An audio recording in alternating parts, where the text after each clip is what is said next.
ఏ, ఈ water drops చోటులో నీటి ఆవిరి ఎలా అయితే డ్రాప్స్గా ఫారం అవుతుందో వ్యూ మంచు ఎలా అయితే నీటి బిందువులుగా కట్టుకుంటుందో అలాగా సృష్టికి ముందు ఉన్నటువంటి దాంట్లోంచి సృష్టిలోకి ఈ డ్రాప్లెట్స్గా గోళములు కట్టుకుంటాం అనేది దానికి సంబంధించినటువంటి శక్తులు కొన్ని చోట్ల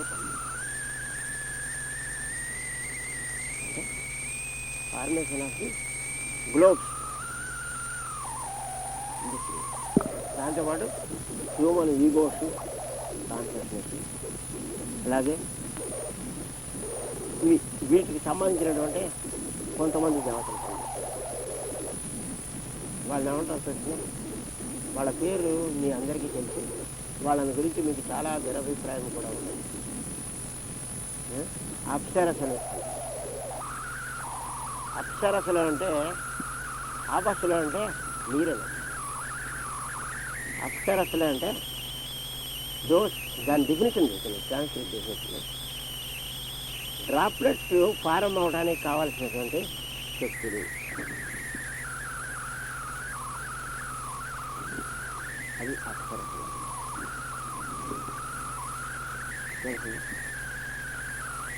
వీళ్ళు ఈ శక్తుల వల్ల డ్రాప్స్ ఫారం అవుతాయి. అంటే మంచు బిందువులు ఏర్పడటం గురించి సంబంధించిన ఏంటంటే అసలు చోటులో మొత్తం వెలుగుగా ఉన్నటువంటి దాంట్లోంచి దాన్నే మనం నెబ్యులాస్ అని అంటాం. ఒకటే వెలుగుగా ఉన్నటువంటి వాటిలో ఈ గోళములుగా కట్టుకుంటూ వస్తూ ఉంటాయి యువతలకు. తెలుసు కదా, నెబ్యులాస్లో అనేకమైనటువంటి నెబ్యులాస్ ఉన్నాయి. మొత్తం చోటులో చాలా ఉన్నాయి. వాటిలో నుంచి గోళములు కట్టుకుంటూ వస్తూ ఉన్నాయి. ఒక్కొక్క సౌరమండలం ఒక్కొక్క దాంట్లోంచి ఒక్కొక్క సూర్యుడు పుట్టుకొస్తూ ఉంటే ఆ సూర్యుడికి చుట్టూ కొంత గ్రహ గోళములు ఇప్పుడు మనకు ఉన్నట్లుగానే ఉన్నాయి. మొత్తం చోటులోను ఎన్ని ఉన్నాయంటే అసలు నెబ్యులాసే చాలా ఉన్నాయి అసంఖ్యాకంగా. ఒక్కొక్క నెబ్యులాస్లోంచి కొన్ని కోట్ల సూర్యుడు పుడుతున్నారని శాస్త్రజ్ఞులు అంచనా వేసారు. అట్లాంటిదంటే ఆ అంచనా అది కూడా లెక్కట్టు ఒకటి ఉందని లెక్కట్టు కాదు. కుప్ప ఇసుక పోసాం అనుకోండి, కుప్పలో కొన్ని కోట్ల రేణువులు ఉన్నాయి అని మనం చెప్పినట్టు ఊహించి అట్లా వాళ్ళు ఊహించారు. చాలా అవుతున్నాయి కాబట్టి కొన్ని కోట్లు ఉన్నాయి అని. అంటే యాక్చువల్గా లెక్క కూడా ఎవరికి తెలియదు. అన్ని గోళములు సృష్టి అవుతూ ఉన్నాయి. ఈ వెలుగులోంచి మహా వెలుగులో నుంచి వెలుగులుగా గోళములుగా కట్టుకుంటూ సూర్యుడు పుడుతూ ఉన్నాయి. వీటికి సంబంధించినటువంటి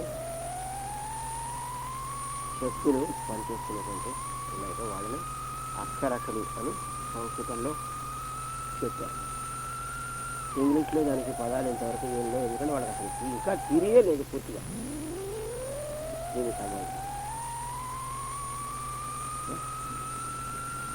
వాటిలోంచి అలాగా ఈ మొత్తం ఒకటే కేంద్రంగా ఉన్నది. దానికి సహస్రారము అని అంటారు. మన శరీరంలో ఉన్నది మొత్తం చోట్ల ఉన్నప్పుడు ఈ కాళ్ళది సెంట్రల్ స్థానం. ఈ సెంట్రల్ సన్ నుంచి వెలుగు పుట్టినప్పుడు ఆ వెలుగులో నుంచి నేను అనేటువంటి వెలుగులు వేరు వెలుగులుగా పుట్టుకొని వచ్చేస్తాయి. ప్రతివాడు కూడా నేను వేరే అనేటటువంటి వెలుగులు వేరు వెలుగులుగా వచ్చాయి. ఈ వేరు వెలుగులన్నీ కూడా ఒక్కొక్క వెలుగు ఒక్కొక్క సూర్యుడిగా ఏర్పడ్డాయి సౌరమండలం. ఆ సూర్యుడి చుట్టూ గ్రహగోళములు కట్టుకున్నాయి. గ్రహములు ఒక్కొక్క సూర్యుడి చుట్టూ ఒక్కొక్క సౌరమండలం అంటే గ్రహ కుటుంబం. అలా మొత్తం చోటులో ఎన్ని గ్రహ కుటుంబాలు ఉన్నాయో ఎవరికి తెలియదు. మనం ఒక్కడే ఉట్టుకట్టుకొని ఈ మొత్తం ఎంటైర్ యూనివర్స్లో మనం ఒక్కడే ఉంటాం అనేది ఫూలిష్నెస్ కాదు. మిగతా సన్స్ అన్ని చేతకాని వాళ్ళను మనం ఒక్కడే తెలియగలవాడనే. అంటే పాపం వాళ్ళు కూడా అదే సస్పెక్ట్ చేస్తున్నారు. ఇంకా మన ఎడుతున్నట్టే ఇంకా కూడా ఉన్నాయి, అయితే వాటి గురించి మనకేం తెలియటం లేదు అని చెప్పి శాస్త్రజ్ఞులు కూడా సస్పెక్ట్ చేస్తున్నారు. ఒకసారి వీళ్ళకి రాడార్స్లోకి వాటిలోకి కొన్ని సంకేతాలు వస్తున్నాయి. ఆ సంకేతాలు ఏమిటో కూడా తెలియటం లేదు. ఏ భాషకు సంబంధించిన ఎక్కడో ఒక some earth there must have been, అక్కడి నుంచి కొన్ని మనకి సంకేతాలు వస్తున్నాయని చెప్పి మొత్తుకుంటున్నారు. ఆ భాష మనకు తెలియదు, వాడు ఏమిటో వాడి కోట్ ఏదో మనకు తెలియదుగా, మన కోట్లో మనకు పంపిస్తాము. మన కోర్టు కూడా వాడికి అట్టనే ఉంటుంది. ఇంటర్ప్రిటేషన్ ఎవరి ఇంటర్ప్రిటేషన్ వాడింది కదా. అలాగా కనుక ఈ వేరు వేరు నేళ్ళు ఒక్కొక్క సూర్యుడు ఏర్పడినప్పుడు ఆ సూర్యుడి చుట్టూ కొన్ని వాటిల్లో భూమి ఉంటుంది. మళ్ళీ ఈ భూమి ఈ సూర్యుడు ఏం చేస్తాడు? He is responsible for the conscious awareness in the entire solar, మన సోలార్ సిస్టంలో ఉన్నటువంటి కాన్షియస్ అవేర్నెస్ ఉందే మనలో, అది దానికి ఈ సన్ రెస్పాన్సిబుల్. రెస్పాన్సిబుల్ అంటే అర్థం ఏంటి? వాడిదే కాన్షియస్నెస్ విషయం, అది వాడిది మనం పుచ్చుకొని మంది అనుకుంటూ ఉంటాం. It is of reflective nature. సముద్రంలో తేలుతున్నట్టు మంచుగడ్డ లాంటిది. మంచుగడ్డ కాసేపు అవేర్నెస్ ఇచ్చామనుకోండి, వ్యక్తిగతమైనటువంటి ప్రజ్ఞను మనం వచ్చింది అనుకోండి, అది ఏమనుకుంటుంది? ఈ సముద్రంలో మనం వేరే తేలుతున్నాం అనుకుంటూ ఉంటుంది. యాక్చువల్గా it is one with the ocean. సముద్రం మొత్తంలోనూ కలిపే తప్ప సముద్రంలోనే ఫారం అయింది, మళ్ళీ సముద్రంలోనే కలుస్తుంది. It can't be away from the sea. అలాగా మొత్తంలోనూ కలిపి ఉన్నాడే. మనం కూడా అట్లాగే ఉన్నాం. మనకు ఉన్నటువంటి శరీరంలో మన చుట్టూ శరీరాలు అంటే కాన్షియస్నెస్ లోకలైజ్. కాన్షియస్నెస్ చిన్న ఇల్లు చెప్తాను. కాన్షియస్నెస్ మొత్తం ఎట్లా ఉందంటే డిఫ్యూజ్డ్గా ఉంది. డిఫ్యూజ్డ్గా ఉన్నప్పుడు అది ఎట్లా ఉంది అంటే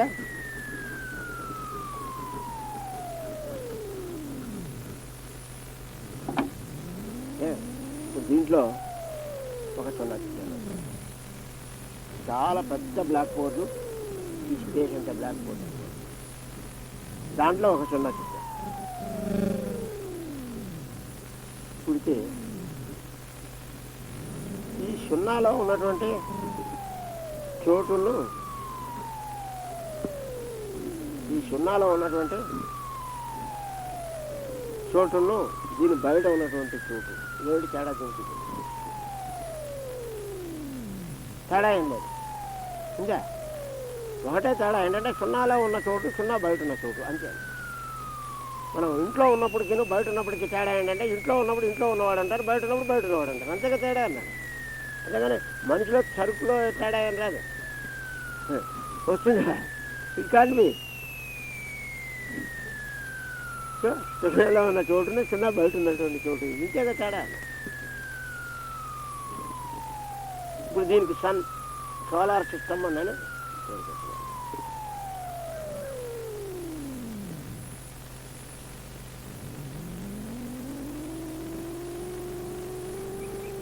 దిస్ ఈజ్ ది సోలార్.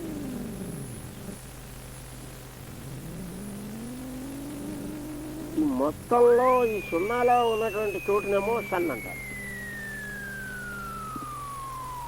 ఈ సున్నాకు సంబంధం లేకుండా ఈ మొత్తం చోటు గురించి చెప్పినప్పుడు it is called the consciousness of the central sun.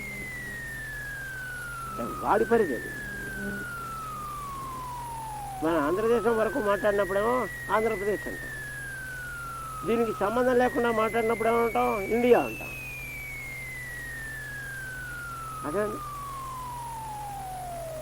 అట్లాగా ఇది సోలార్ సిస్టమ్. సోలార్ సిస్టంలో ఉన్నటువంటి ప్రజ్ఞ, ఇది లేనప్పుడు ప్రజ్ఞ ఒకటే ప్రజ్ఞ అంతే, మొత్తం నేను అంతే, ఇంకేం లేదన్నా. There is nothing else. సున్నా చుట్టినప్పుడు బౌండరీస్ ఏర్పరిచేస్తారు మొత్తం దీనికి.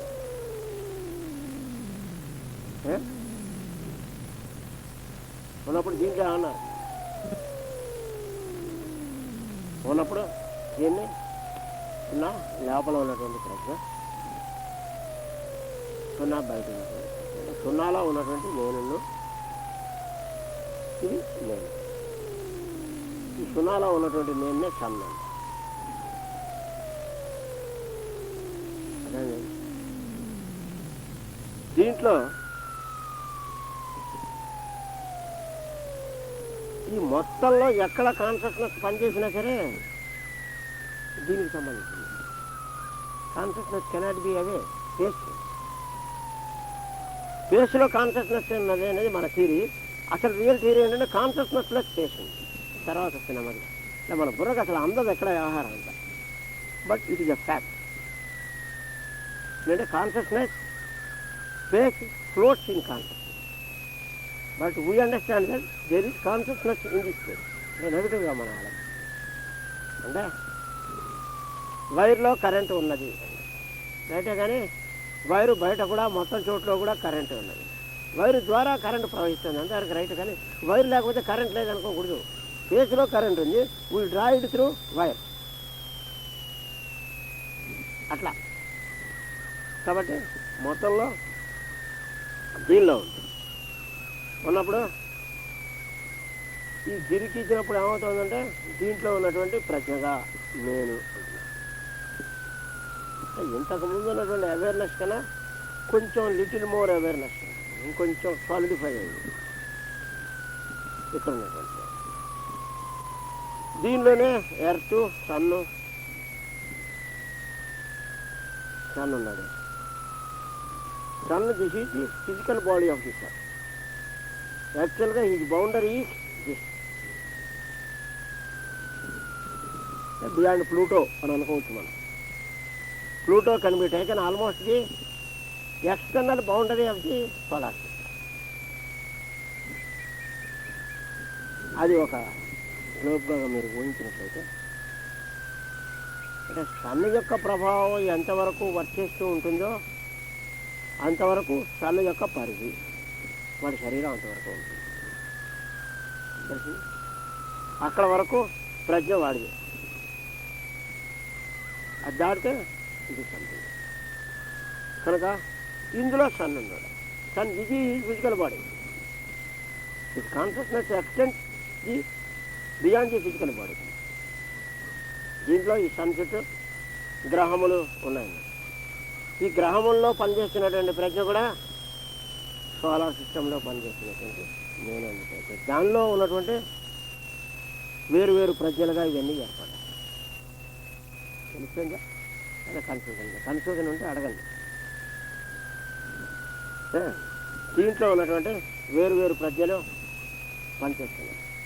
మళ్ళీ అయితే ఎలా అయితే తెలివితేటలు, తర్వాత బుద్ధి, మనస్సు ఇవన్నీ వేరువేరుగా మళ్ళీ ఎలా అయితే ఉన్నాయో అలాగా సన్లో ఇవన్నీ కూడా వేరియస్ లేయర్స్గా ఉన్నాయి.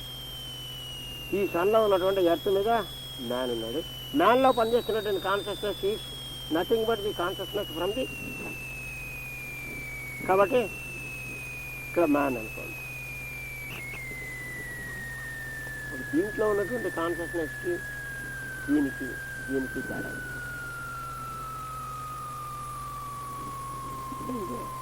దీంట్లో ఉన్నటువంటి చోటుకి దీంట్లో ఉన్న చోటుకి ఇవన్నీ చుట్టూ ఉన్నటువంటి చోటుకి ఉన్నటువంటి తేడానే. కాకపోతే ఏంటంటే ఇక్కడ దీని చుట్టూ ఈ బౌండరీ ఉంది కదా, అది పనిచేస్తుంది. లిమిటింగ్ కాన్సెప్ట్ పనిచేస్తూ ఉంటే ఏమనుకుంటాడంటే నేను నా శరీరంలో మాత్రమే ఉన్నాను అనేది ఒక అవేర్నెస్ ఒకటి వేరే పనిచేస్తుంది. దాని మనస్సు ఉన్నది. దానివల్ల ఏమంటాడు వీడు నేను శరీరంలో మాత్రమే ఉన్నాను అన్నటువంటి ప్రజ్ఞ ఒకటి వీడికి పనిచేస్తుంది. దానివల్ల వీడికి ఇది పనిచేస్తుంది.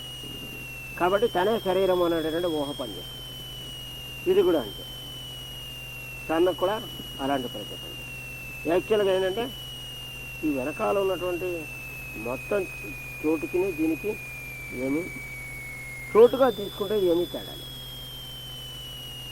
కనుకనే మనలో ఉన్నటువంటి ప్రజ్ఞకి మొత్తం చోటులో ఉన్నటువంటి ప్రజ్ఞకి ఏమీ తేడా లేదు. మనం మన శరీరము అని అనుకోవడానికి అలవాటు పడ్డాం కాబట్టి అది మన మీద పనిచేస్తూ ఉంటుంది. కండిషనింగ్ అది తెలిసింది. When this condition is broken, ఇది చుట్టూ చిన్న చెరిపేశాను, ఇది చెరిపేశాను. అప్పుడే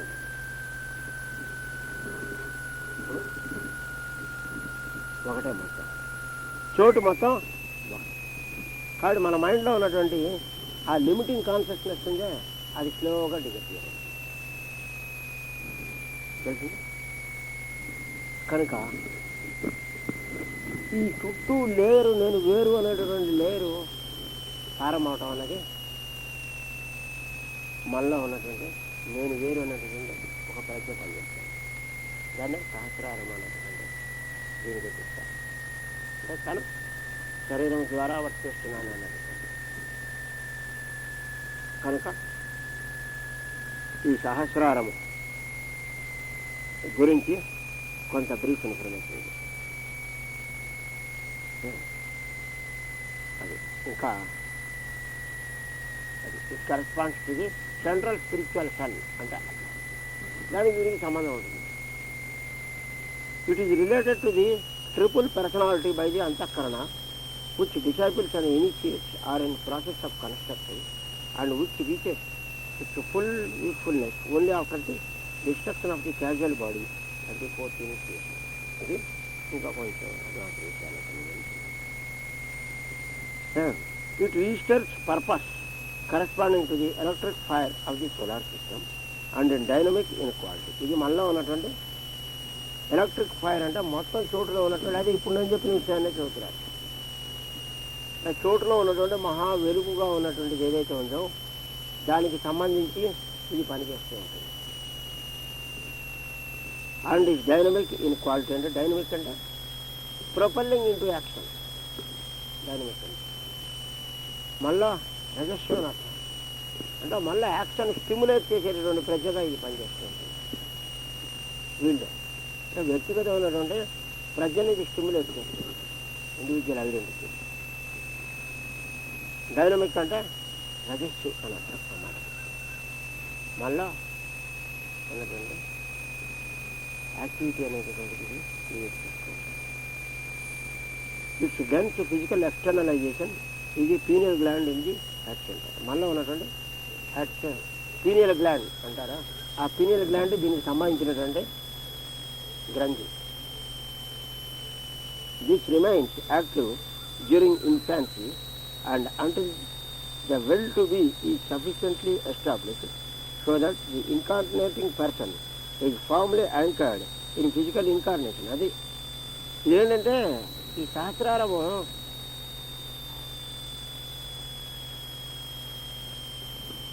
మనలో పనిచేస్తున్నప్పుడు ఇది అవేకండ్గా ఉన్నప్పుడు ప్రజ్ఞ బాడీలీ కండిషన్డ్గా ఉండదు, ఫేస్తో కాంటాక్ట్ అయ్యి ఉంటుంది. తాను అనేటటువంటి అవేర్నెస్లో ఉంటాడు, ఫుల్ అవేర్నెస్లో. అందుకనే ఇది మనలో డార్మెంట్గా ఉంటుంది, పసిపిల్లల్లో అవేకండ్గా పనిచేస్తుంది, చిన్నపిల్లల్లో ఇది మెలకువ కలిగి పనిచేస్తూ ఉంటుంది. గ్రోనప్ పీపుల్ మన ఏజ్ గ్రో అయ్యే కొద్దీ ఇది నెమ్మదిగా పనిచేయడం జరుగుతుంది, డార్మెంట్ అవుతుంది, లైట్ తగ్గిపోతుంది. అందువల్ల పసిపిల్లలు ఎలా ఉంటారు, children will be very happy. పిల్లలు మోటివ్లెస్ కాజ్లెస్ అనే దాంట్లో ఉంటారు పిల్లలు. చిన్నపిల్లలకు మోటివ్స్ ఉంటాయా అంటే, మోటివ్స్ అంటే పనులు చేయడానికి కారణాలు. No motives for children. ఏముంటుంది, వాడు ఆడుకుంటాడు కొన్ని పిచ్చి, ఎందుకు ఆడుకుంటున్నావు అని అడగండి అండి. నీ మోటివ్ ఏమిటి అడగా అంటే టీవీ అంటాడు. ఎందుకంటే మోటివ్ కోసం పనిచేయడం అనేది నీకు సంబంధించింది, వాడికి మోటివ్ అనేది లేదు. ఈ ప్లేస్ అంతే సింప్లీ. బాగా పసిపిల్లలు అయితే ఆడుకుంటూ ఉంటారు, కేరింతలు ఏడుస్తారు. ఏడిస్తే ఆకలి అయిందని. పసిపిల్లలు ఆరోగ్యవంతమైనటువంటి పిల్లలు ఏడిస్తే ఆకలి అయిందని అర్థం. ఆకలైనప్పుడు ఏడుస్తారు. ఏడుస్తుంటే వాడుకున్న ఎక్స్ప్రెషన్ అదే, ఆకలైందని చెప్పడం. పాలు తాగితే మళ్ళీ ఆడుకుంటూ ఉంటారు వాళ్ళు. ఏం తోచట్లేదు, బోరింగ్గా ఉంది అని అందరు పిల్లలు. ఎందుకని మనకి బోరు కొట్టదు, 10 నిమిషాలు ఊరికే కూర్చోడితే మహా బోరు కొట్టదు. నేను కాసేపు పేపర్ అయినా ఇవ్వండి చదువుకుంటాం అన్నాను, పాత పేపర్లైనా వెతికి చదువుతాం బోరు కొడుతుంది. వాళ్ళకి బోరు ఎందుకు కొట్టదు? కారణం మనకు తెలియదు. ఆ చిన్నపిల్లలు కదండి, అది దట్ ఈజ్ నాట్ రీజన్, వయసు సంబంధించింది కాదు. ఎంజాయ్మెంట్ అనేది రియల్ ఎంజాయ్ అంటే టైంని ఎంజాయ్ చేయడం అన్నది అంటే వాడున్నాడు మనకు చేత కాదు. తెలిసిందా పిల్లలకి? దే ఎంజాయ్ టైం, వెరాజ్ వీ కాంట్ ఎంజాయ్ టైం. అందుకని వాళ్ళు ఆల్వేస్ ఎంజాయింగ్ పిల్లలు. ఇప్పుడు అలా ఎంజాయ్ చాలుకుంటూ ఉంటారు అంతే, మీ ఇష్టం అన్నాడు. పుట్టిన దగ్గర నుంచి అలాగంటే వాళ్ళని మనం పాడు చేయటం అనేది ఒకటి చూడండి. మన ప్రపంచంలోకి లాక్కొచ్చి మనం వాళ్ళని చెడగొట్టిన దాకా వాళ్ళు మాత్రం చాలా తోచకపోవటం, కాలక్షేపం చేయడానికి అది అవేమీ ఏమి ఉండవు. బోరు కొట్టడం పిల్లలకు. ఎందుకనంటే they know the real value of time and they know how to enjoy the time, whereas we don't know. నేను చెప్పేది కాదంటే కొంచెం చెప్పండి, మీలో ఎవరన్నా అటువంటి వాళ్ళు ఉంటే ఉండొచ్చు. బికాజ్ ఐఎమ్ నాట్ సెలవు, I don't know how to enjoy. చేత కాదు. నేను ఎంజాయ్ చేయడం అంటే నేను టీవీ చూడటం, సినిమాకు పోవటం, లేకపోతే పుస్తకాలు ఏదైనా చెత్త పుస్తకాలు చదువుకుంటూ కూర్చోవడం. వాడు వస్తాడు చూడండి, వాడు 5 రూపాయలు పెట్టని, 10 రూపాయలు పెట్టిన, 25 రూపాయలు పెట్టిన కాక ప్రతి వారం కొంటాను చూడండి. అదేనండి, ఈయనో హౌ టు మనీ ఎలాగ ఎక్స్ట్రాక్ట్ చేయాలో వాడికి తెలుసు. అన్నం తినడానికైనా మానేయడానికైనా రెడీయే, కానీ పుస్తకాలు కొంటాం మానేయం కదా.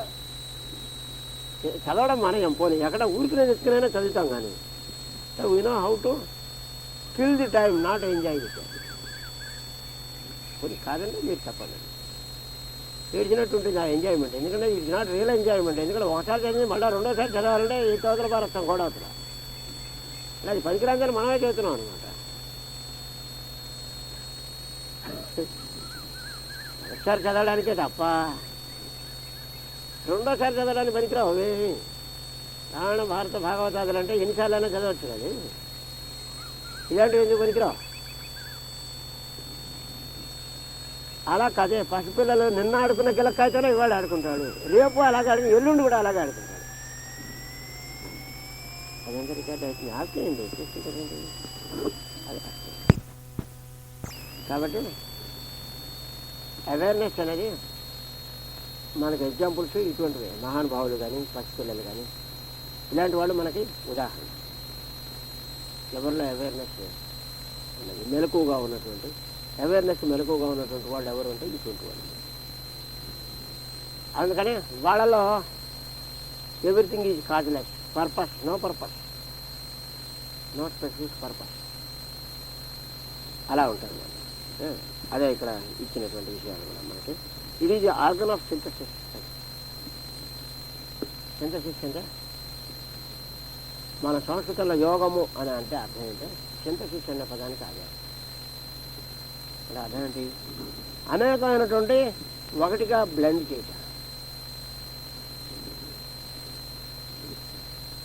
తెలిసింది? డిఫరెంట్ కలర్స్ ఉన్నటువంటి దారములతో ఒకే వస్త్రము నేయటం, ఇది సింథసిస్. అన్ని రంగులు కలిపేసి ఒకటే రంగు అంటే అన్ని డబ్బాలు ఎత్తి పోయటం కాదు, రంగులు పోయటం అని కాదు అర్థం. సింథసిస్ అంటే అర్థం ఏంటంటే ఆ కలర్స్ను ఉపయోగించి డిఫరెంట్ కలర్స్తో చక్కటి అందమైనటువంటి బొమ్మలు చిత్రించడం. అది యోగము అంటారు దాన్ని. యోగం అంటే ఫ్యూజన్, కలయిక, బ్లెండ్ అన్నది నేచర్లో ఉన్నటువంటిది. అదే కదా, నేచర్లో ఉన్న కలర్సేగా మనకు అంతకన్నా కలర్స్ ఎక్కడి నుంచి వస్తాయి?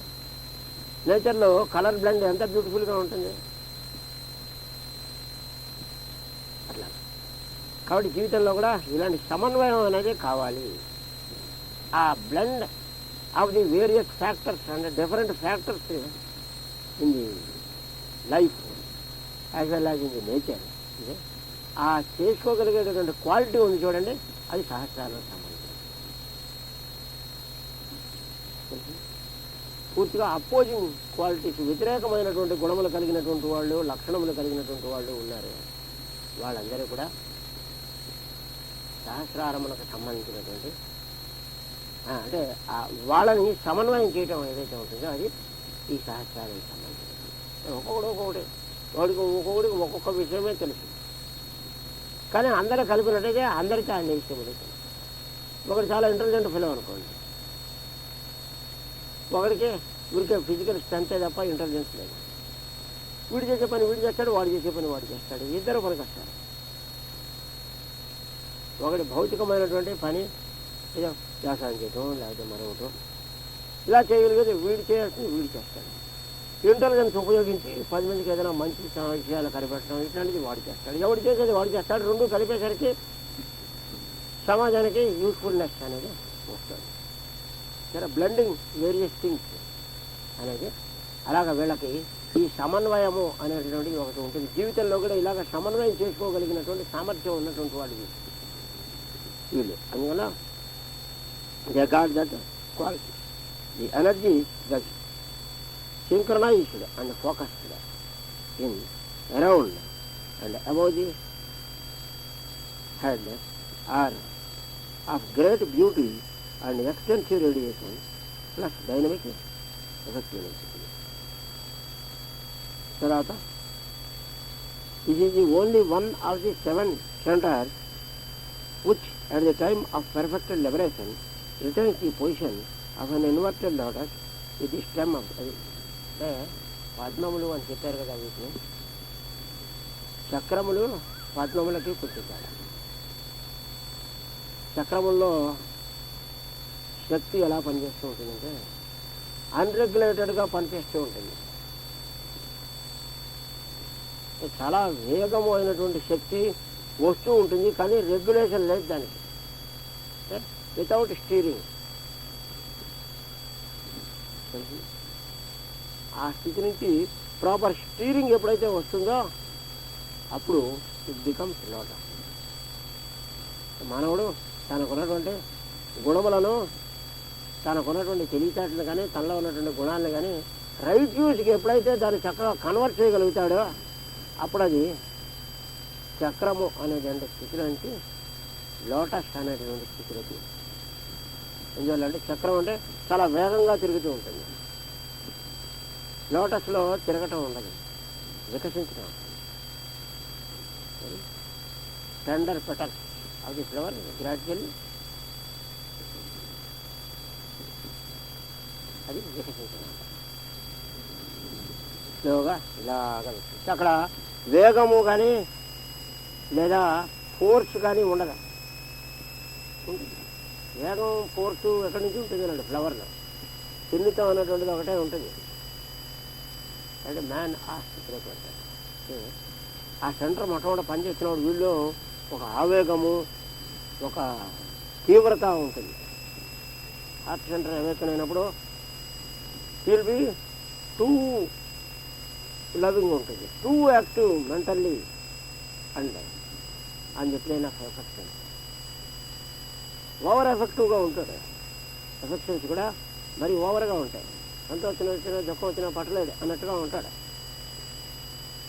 మరి పిల్లలు అంటే పిల్లలు ఎక్కడ కందిపోతారో ఏమైపోతారో 24 గంటలు అదే చేస్తారు.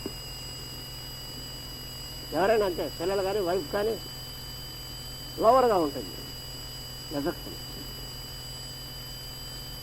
చక్రమైన దాని నుంచి టెండర్ ఫ్లవర్స్ చాలా సున్నితమైనటువంటి ఫ్లవర్ అన్నటువంటి స్థితిలోకి ఉంటే ఎలా ఉంటుంది అన్నది చాలా వాళ్ళ మీద ప్రేమ ఉంటుంది, కానీ వాళ్ళని ఇబ్బంది పెట్టేటటువంటి ఒక ఎమోషనల్ ఇది ఉండదు. ఇట్లాంటి భావములో వాడు అంటే మరి టూ మచ్ ఎఫెక్షన్స్ ఉండవు. ప్రశాంతంగా ప్రేమగా ఉంటారు. వాళ్ళని ఎలా అవుతాం పిల్లలు కూడా ఎలా అవుతాం టు గ్రో. వాడు కాస్ట్గా ఉంటాడు, కానీ వాళ్ళని గ్రో కానివ్వకుండా ఉండడు.